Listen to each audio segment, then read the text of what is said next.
Now I have the privilege of introducing you to the newly appointed president of Kurt Salmon Associates, who is going to be our next speaker.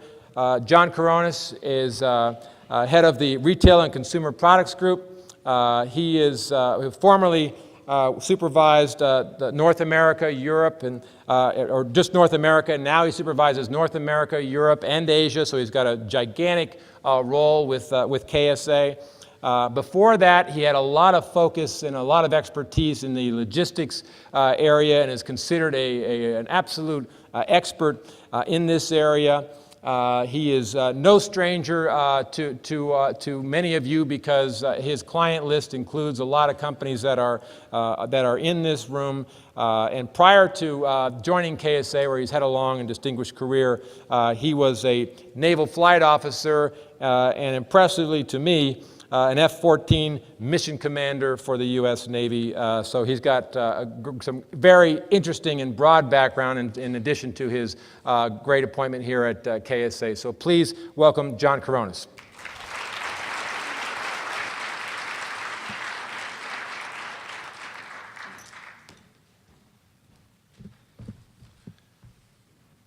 Good situated. Can everyone hear me all right?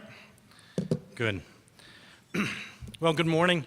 I have to say it's always a bit daunting following on the podium the man whose name is on the front door, Terry. And Terry and Melinda, everyone here, really appreciate the opportunity to share with you some thoughts today about retailing in tough times.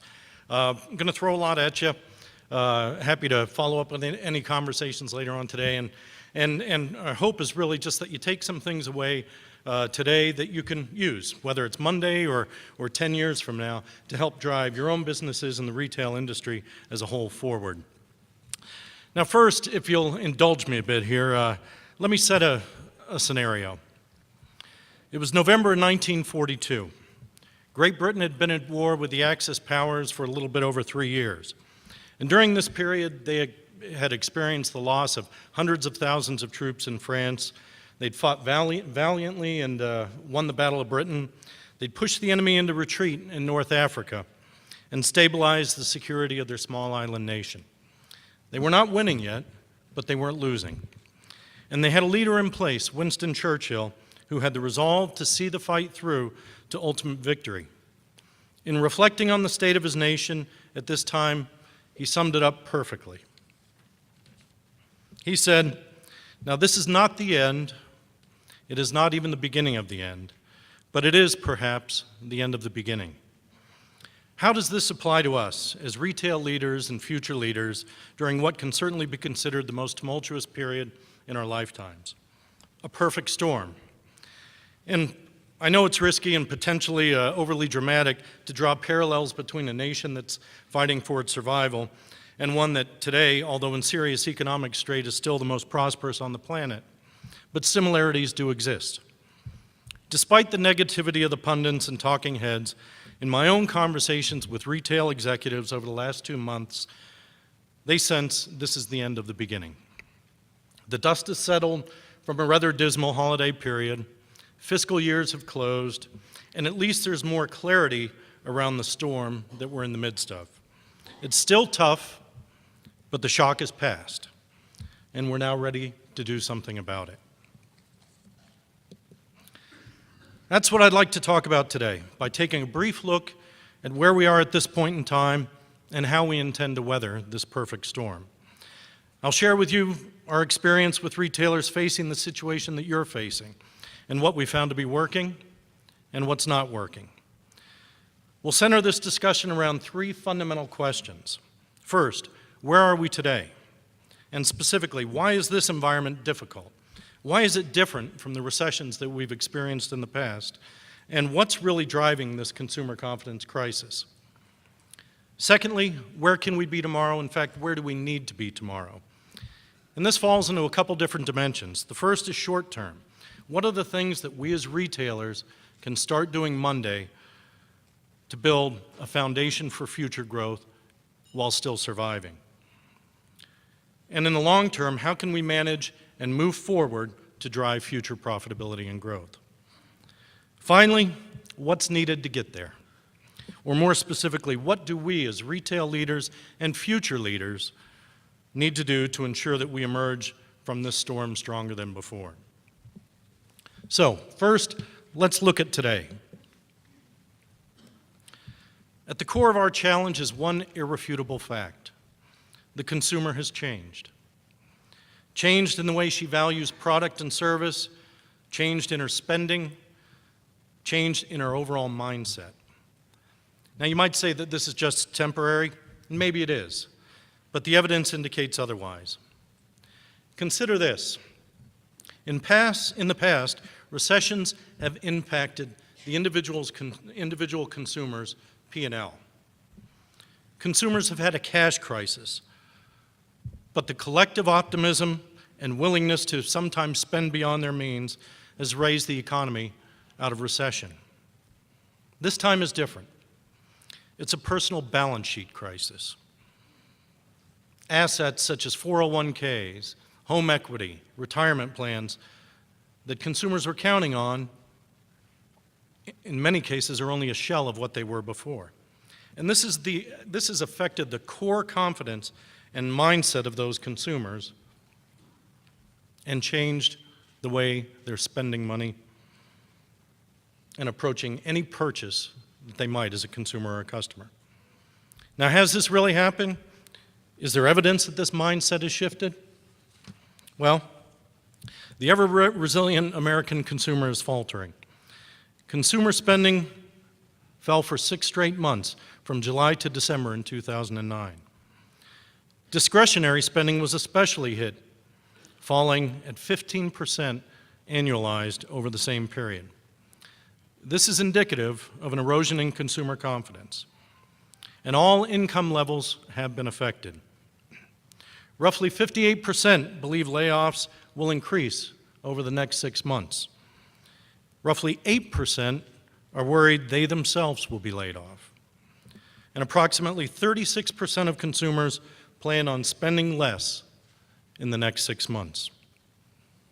The net result is what then? All consumers are spending less. It's not just the person who lost their job, it's the person who fears losing their job, as well as the person who is financially secure. Each of these segments have altered their spending habits in various ways. They've drastically reduced their spend. They're buying recession chic and avoiding conspicuous consumption. And they're more conscientious about being financially responsible. They're also saving more. This was brought home to me personally last weekend. I went shopping with my youngest daughter. She's a freshman in college, and we went to the anthropology store in Center City, Philadelphia. I don't know if any of you have been to that store, but it's a marvelous store. And I was about to do my part for the American economy there, and walked in the front door, looked for the seat I would park myself in for 30 or 45 minutes, and await the inevitable. And she looked over and said, "Now, Dad, I'm only going to need a couple minutes. I just want to go to the sale rack."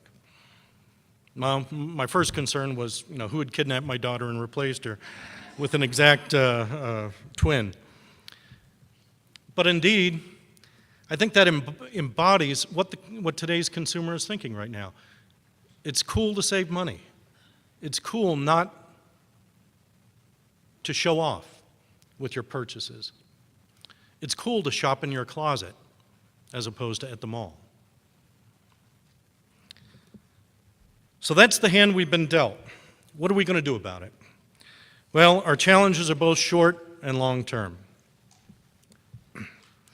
As retail leaders, there's a fundamental tenet that we can't ignore. We must earn the right in the short term to do what's needed in the long term. We must survive to do great things in the future.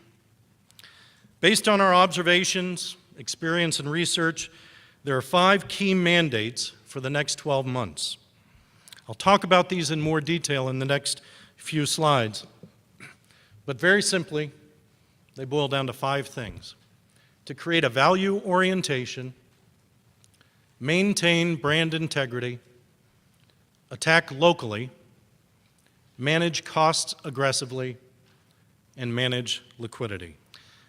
There's often a temptation to redefine value in the short term, but possibly at the expense of profitability and brand positioning. Now, there are 3 strategies to avoid this pitfall. The first is, don't train your customers to trade down by offering the same product at lower price points. It erodes profitability and cheapens the brand proposition. Now, this assumes that you can keep your inventory under control, but it's better to be, during these times, out of stock at times than to lose money on what you are selling. The second is to selectively expand the range. This might mean implementing a barbell strategy. It doesn't mean just broadening the assortment for the sake of doing it. Now, what do we mean by a barbell strategy? Maintaining the price of flagship items, and therefore you don't diminish their value in the eyes of the customer. For example, instead of lowering the price of the $400 tote, instead offer a $40 key fob, which represents the brand, but is also within the price point that the consumer can tolerate. Finally, maximizing multi-channel outlets. Why do we do this? Well, it's to create different pricing strategies, especially for markdown product. Don't put your markdown product next to the full-price product in the store. Use direct-to-consumer channels. Use online outlets. Use brick-and-mortar outlets. But maintain that value orientation. Now, let me share with you an example of a company that gets it when it comes to that value orientation. Aeropostale. It's a great example of a value-oriented fashion retailer offering excellent quality. And frankly, they defied gravity over the last 18 months. Their comps last year were up 10, and in December were up 12. How did they do it? Well, with less disposable income, Aero provides its teen customers with a reason to buy their product. It's not only fashionable, it's affordable. Most importantly, they know the consumer and they know the customer. And in Aeropostale's case, they're 2 separate people. The consumer is the 13-year-old teenage girl who likes to look good at the mall, likes to look good at school, doesn't have a lot of disposable income. The customer is that teenage girl's mom who needs value, doesn't have a limitless checkbook, and also wants to shop in a favorable, mom-friendly environment. Aeropostale gets that, and they've created that in their stores. I would encourage you to go into their stores. Why? Because it's an environment where mom and daughter or mom and son can go in arm and be happy when they leave. It's value for both parties, and that's what's bringing these shoppers back for more and more. The second is brand integrity. And it really is a corollary to the first. We have to maintain brand integrity during these periods. This is all we've got. Retailers must understand customers well enough to offer just the right products and not overwhelm with superfluous options. Customers trust that retailers have the knowledge and are willing and able to execute an assortment that satisfies their needs. We also have to ensure a unique store experience and product range that stays true to the brand. It should engage the senses. Customers should anticipate change and a new experience with every visit. Finally, we need to create a unique and compelling offering. Neuroscientists, of which I am not one, but they've shown that variety and anticipation of new things release dopamine, which is associated with feelings of pleasure and satisfaction. That's our challenge. Create dopamine. All right? And do it by creating a compelling store experience. In bad times, shopping makes people feel good. It's the experience that creates the excitement around the merchandise, store environment, or the brand, giving them a reason to come back again and again. Let me share a couple examples with you, which the first is REI, and I believe Sally Jewell, the CEO of REI, is going to speak to us tomorrow, so I'll embarrass her a little bit now. REI exemplifies a retailer that maintains its brand integrity not only throughout the store, but also to the community and environment.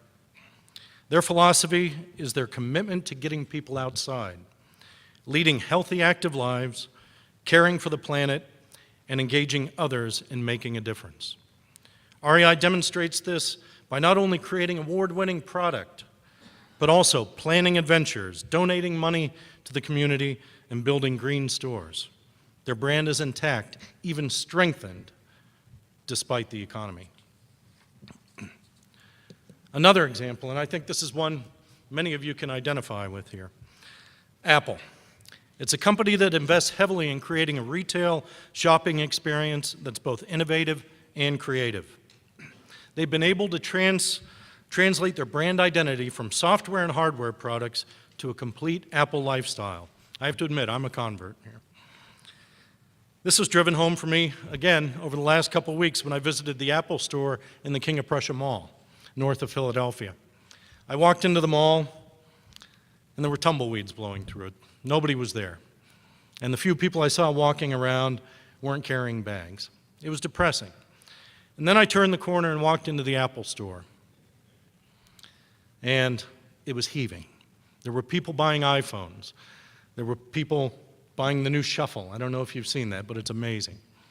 There were people at the Genius bar talking to geniuses, getting genius things done to their computers that were broken, I guess. Okay? But you could feel the energy.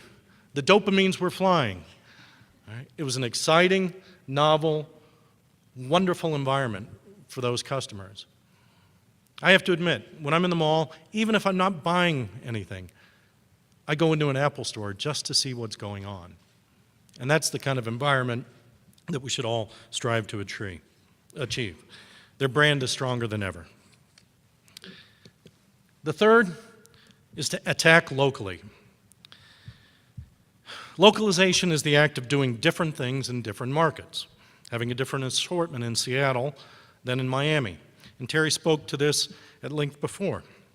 By employing this concept, certain retailers are delivering superior same-store sales growth despite flat or negative category growth. Now, to capitalize on this, though, you have to employ a localized strategy, taking into account a variety of factors: proximity to competitors, local category drivers, the impact of traffic patterns, and the demographics. But share gain can be achieved by using these insights to develop localized pricing, merchandising, and promotional programs, and to focus on the store's best position to beat out those waning competitors. It's not just assortment, though. That's the most, fundamental definition of localization. Instead, though, it's truly becoming part of the community. Sponsoring events, hiring your associates from close proximity around the community, sponsoring community service efforts.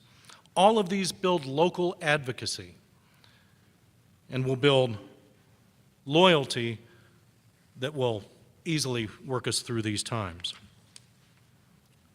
Some examples. Terry spoke about it before. A marvelous example of localization success. Over the last year, Macy's embarked on a program whereby, through My Macy's, they tailored assortments to the local regions where they were operating.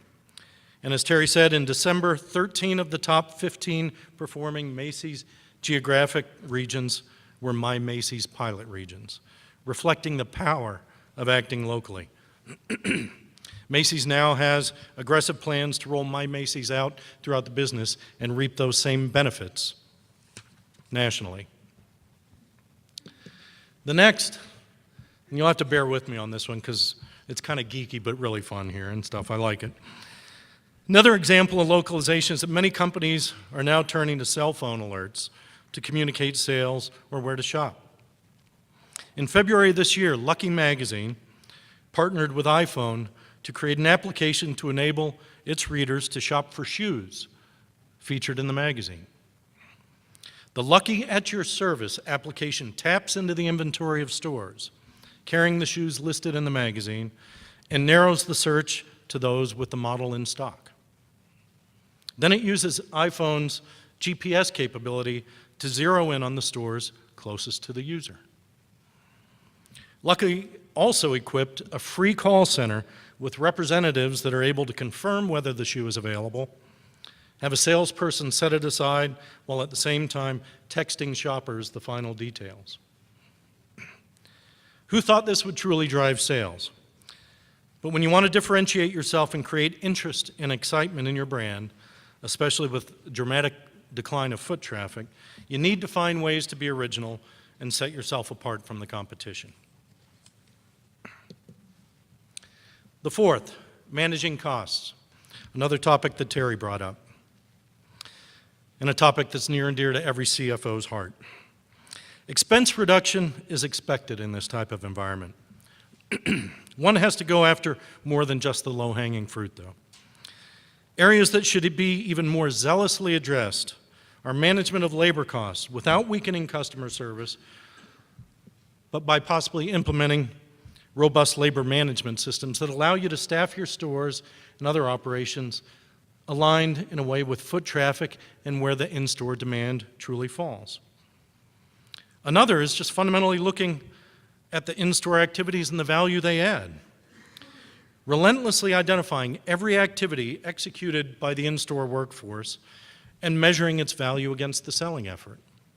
If someone's doing something in the store that doesn't contribute to selling product and keeping the customer happy, then we should stop doing it.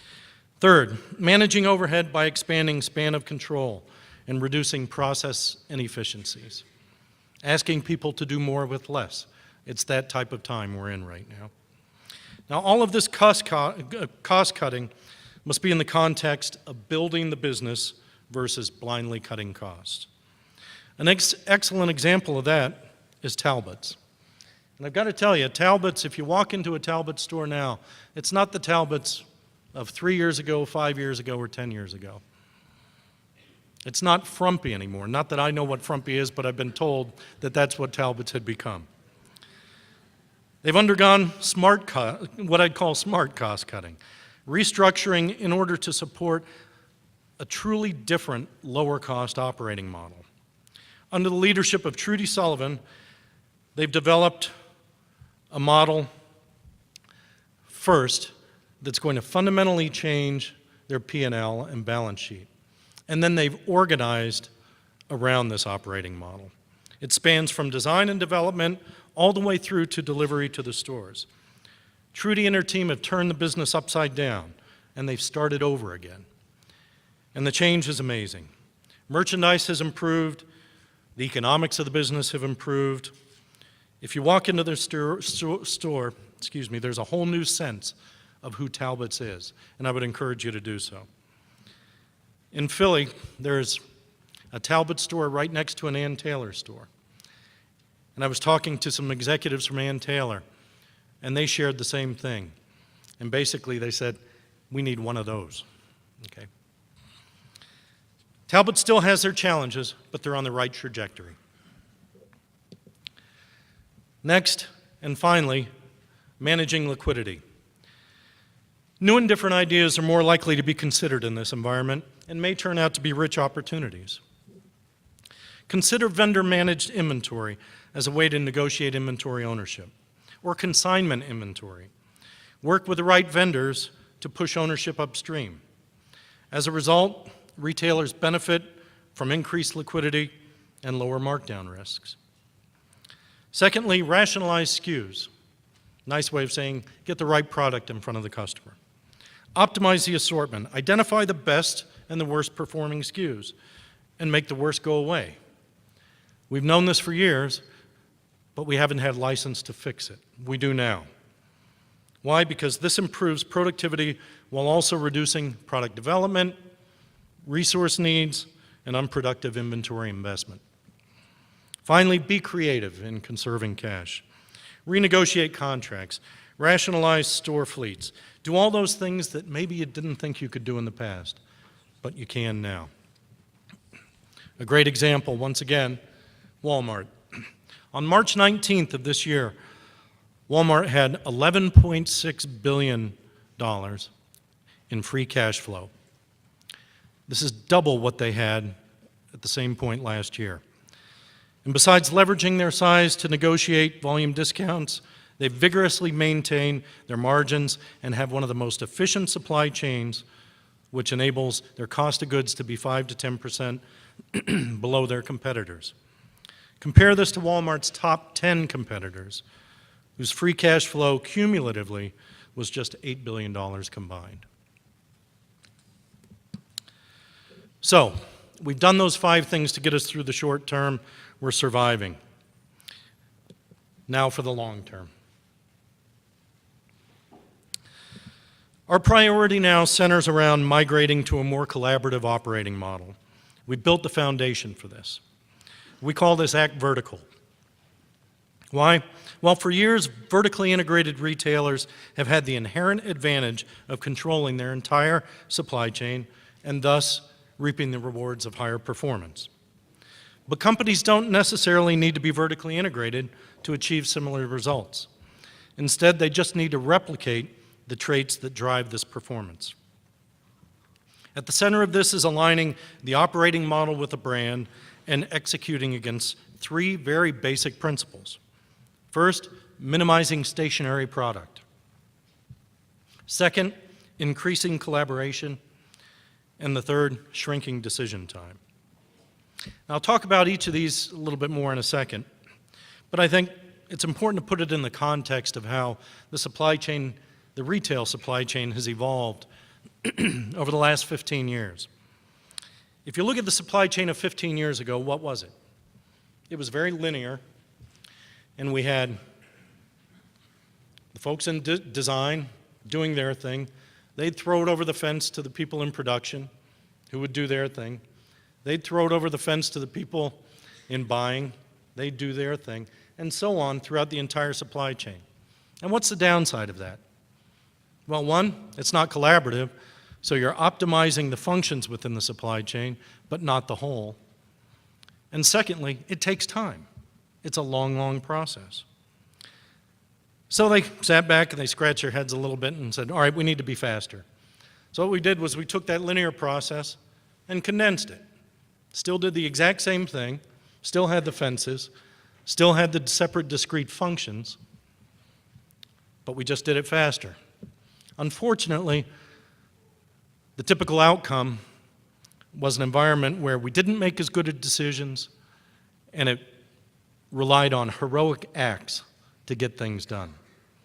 What we're talking about now is fundamentally changing the supply chain from a from a linear supply chain to one that is nonlinear, where activities take place in parallel, where joint decision-making takes place, and the overall time from concept to customer is reduced. Again, these are based on these 3 fundamental principles. Any retailer's goal is to consistently maintain or build brand relevance against its customer base. That's the lifeblood of what we do. In order to deliver against this, though, we have an operating model, or we have to have an operating model that can support this proposition. And there are 3 legs to this stool. The first is shrinking decision time, not at the expense of good decisions, but rather better decisions made faster. These involve decisions in all facets of the business: product, service, pricing and promotion, stores. Speed is the key to reacting and responding to consumer demand with the right products and to create that compelling proposition for the customer. But as aspirational and as such a good thing as it might be, shrinking decision time can't be done on its own. A prerequisite for that is increased collaboration, both internally and externally. Again, not the old linear model, but the sharing of information and parallel decision-making between parties with shared goals. It has to be cross-functional. Those fences that I referred to before have to disappear. And instead, we need to combine functions and have people arm in arm, recognizing that they're interdependent to deliver against a common goal. We also need to include customers and vendors. We have examples of businesses that today are directly using customers in the design process, fitting, sizing, color preferences. They're coming into the offices. It's going beyond focus groups now, and instead injecting customer preferences and input at every step of the development process. The third leg on the stool is to minimize stationary product. Our goal should be to defer ownership and stationary product until the very latest point at which it can be sold. Product sitting in a distribution center ties up capital, and I can assure you, I've never seen a distribution center with a sales goal greater than 0. We don't buy things from there. Our goal is to get product through quickly and bring it in time, at the appropriate time, to the point of demand. And we do this by being more creative with assigning product to multiple flow paths, managing handoffs better, and phasing our buys. This capability centers around attribute-based flow paths, which take into account a variety of attributes and letting these define how we get to market. Physical attributes. Is it big? Is it little? Is it fragile? Lead times. Our supply base. Demand attributes. Is it a highly promotional item? These are all considerations in determining the rate and the physical flow path by which product will arrive at the point of consumption. Diapers should not flow the same way furniture does, nor a Coach handbag. This is how Aeropostale, for instance, consistently delivers inventory turns greater than 9. This is in a category where the average is about 3.5 to 4. Product never stops moving. An example is JCPenney. Just like Talbot's, the JCPenney store that you walk in now isn't the JCPenney of 10 years ago or 15 years ago, or arguably even 2 or 3 years ago. They've recently reduced their cycle time in apparel from 40 weeks to as little as 25 weeks to enable product development closer to market. This significantly has increased revenue and their margins by 4 to 7 percentage points in these categories. JCPenney is on the right trajectory to succeed. So we talked about what we need to do in the short term and in the long term. So how do we do it? This is where we'll circle back to those of us in this room, the leaders of today and the leaders of tomorrow, who will define the future of retailing. Given this, I want to talk about, just for a minute, leadership. I share these thoughts with you at the risk of demonstrating to you my amazing grasp of the obvious here. And I recognize that we all have our own theses and stick to what works for us. But I contend that sometimes it's important to sit back and reflect on the basics. And in this case, the basics of leadership.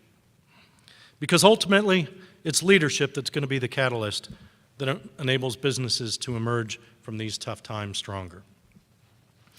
So what are common traits of effective leaders, and who will win? I think it really boils down to 3 things. Adherence to core principles, knowing your brand and your own personal principles. Secondly, consistency and commitment, knowing where you're going and being committed to getting there. And third, clear communication, a vision and path to achieve the vision. Let's look at each of these briefly. Know your brand and personal principles.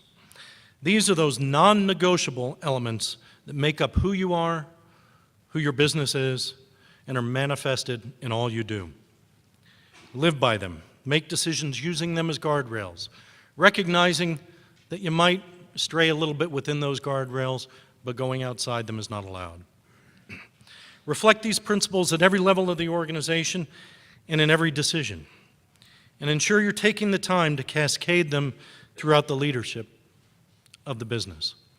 Every store manager should be able to look up at their district manager, who looks at their regional manager, who looks at the VP, who looks at the SVP, who looks at the EVP, who looks at the CEO, and get a consistent message. And it should all be aligned with principles. And that rhetoric should be backed with actions. Secondly, consistency and commitment. Know where you're going and be committed to getting there. Act and communicate with consistency.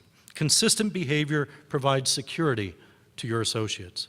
Don't create organizational chaos with erratic decisions and changes or actions that don't support your core principles. And provide anchors to your associates, those things that will not change. Your people will grasp onto these, and they'll provide security as the world changes around them. And finally, clear communication. Have a vision and a path to achieving that vision. Making decisions is one thing, but directly communicating down and out is critical to effective leadership. You owe it to your employees to communicate the direction of the business and the decisions that are being made to get you there. And it's only with clear and consistent communication that your teams will be able to execute that strategy. At the same time, though, empathize with your people. In tough times, those of us in leadership positions forget about the micro-level impact on the organization of what we do as we try to force change throughout the organization. This is best shown, I think, in a graphic that demonstrates this point. Okay, it's a bunch of gears. Now, for the engineers in the crowd, who can tell me what happens to the small gears when I turn that big gear just a little bit? No engineers, okay. The small gears start going faster and faster. And what happens then? They heat up, and they break, and they jam. Bad things start happening. And I would draw a parallel here to an organization that might be undergoing change. As we make decisions at the most executive levels, those have huge implications throughout the business as a whole. And if not managed appropriately, can breed dysfunction with the most important people in the business, those interacting with our customers every day. It's our job as leaders to manage resilience, which is our ability to assimilate change, as a strategic resource, just as we do capital. Okay, we've covered a lot here. Let's recap. Where are we today? We're at the end of the beginning of a perfect storm, centered around a changing consumer. Where can we be tomorrow? Where do we need to be tomorrow? Focusing on both the short and the long term to earn the right to be around tomorrow. Short term, creating that value and orientation, maintaining brand integrity, attacking locally, managing costs aggressively, and managing our liquidity. And in the long term, aligning our operating model with that brand promise. And finally, what's needed to get there? Leadership. Leadership is personified by adherence to core principles, consistency and commitment, and clear communication. Let's sum things up then even more. We started our talk today with a quote from a great leader of the last generation. Let me end with another from the same man, Winston Churchill, that pretty well sums up, I think, what we need to be doing and the mindset we need to adopt starting Monday. In fact, well, maybe starting right now. When you're going through hell, keep going. It's not a good place to stop, right? It's a tough time right now, but we need to progress. We need to move forward and deliver against the vision that we've laid out for our people. Even the worst storms pass. And in looking around this room, I'm confident that we have the right leaders today and the right leaders tomorrow in place to emerge stronger than ever before. Thank you.